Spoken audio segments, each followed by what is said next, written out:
سلام بینندگان عزیز، ساعت به وقت پراگ 10 است. من میرزا نبی خالقزاد از قرارگاه مرکزی رادیو آزادی در پراگ برای شما سرخط موضوعهای برنامه اخبار آزادی را معرفی میکنم. برنامه ساعت رسا 4 به وقت دوشنبه در کانال آزادی ویدیو مستقیم نشر می شود و ثبتش را هم می توانید ببینید.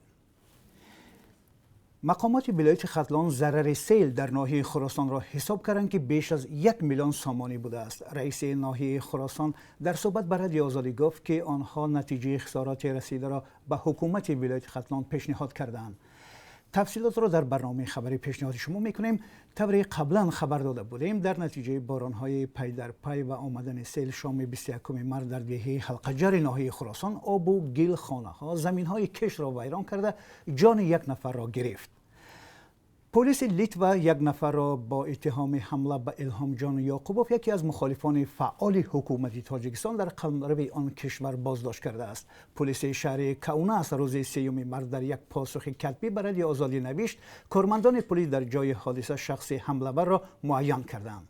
این زمان پلیس لیتوا گفته است حمله‌ور شخصی را هدف گرفته است که لیتوا به او حق پناهندگی داده است و از منتقدان حکومت تاجیکستان است.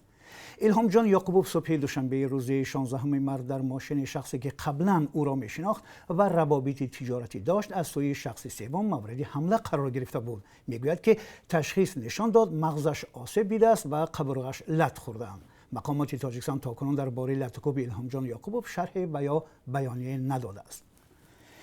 مقامات تاجیک میگویند به خاطر پیشگیری از خروج کرونا ویروس در محبس‌ها همه واخوری محبوسان با نزدیکانشان را منع کردند. بر اساس ترتیب نو سر از امروز 31 مارس محبوسان موقتا نمیتوانند با نزدیکانشان واخوری‌های کوتاه مدت و یا دراز مدت داشته باشند. این یکی از موضوعهای امروزی برنامه ماست که با هم میبینیم. مهمانخانه‌های به مهمان دوشنبه درهای خود را میبندند و یا کارمندان را موقتا جواب میدهند. هیلتون مهمانخانه با نفوذ دوشنبه است الکی درهای خود را بسته است. سبب نبود مهمان و بسته بودن پروازها در شرایط کرونا ویروس گفته می شود.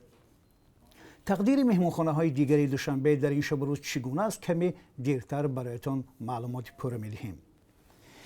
در تاجیکستان ویروس نیست، همه به درس می روند. در مکتب‌های تحصیلات همگانی دوشنبه چند روز این جانب سمخانه ها را بی ضرر و یا دیزینفکس می کنند. قرار است از فردا خوانندگان بعد تعطیل بهاری به خواندن آغاز کنند. ولی در پس منظر خبرهای مربوط به کرونا ویروس والدین جانبداری در خانه ماندن فرزندانشان هستند. ولی مقامات میگویند ضرورتر برای دراز کردن تعطیل را نمیبینند چون چرا را شما میتوانید در برنامه ما ببینید.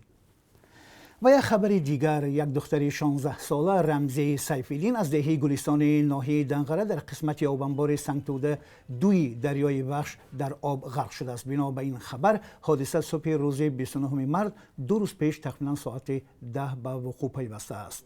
کمیته حالتهای فوق‌العاده خبر میدهد که جسد نامبرده را در چقوری 15-20 متر پیدا و به مقامات داخل و به خویش و نزدیکانش سپاریدند. اما تا به حال سبب اصلی خود را به دریا انداختن رمزیه معلوم نیست و مقامات امور داخله هنوز شرح نداده است و نزدیکانش هم حرف نزدند. کمیته حالتهای فوق‌العاده از شهروندان با احترام خواهش میکند هنگام گشت و گذار در ساحل رودخانه ها و کول و کانال ها همیشه با احتیاط باشند.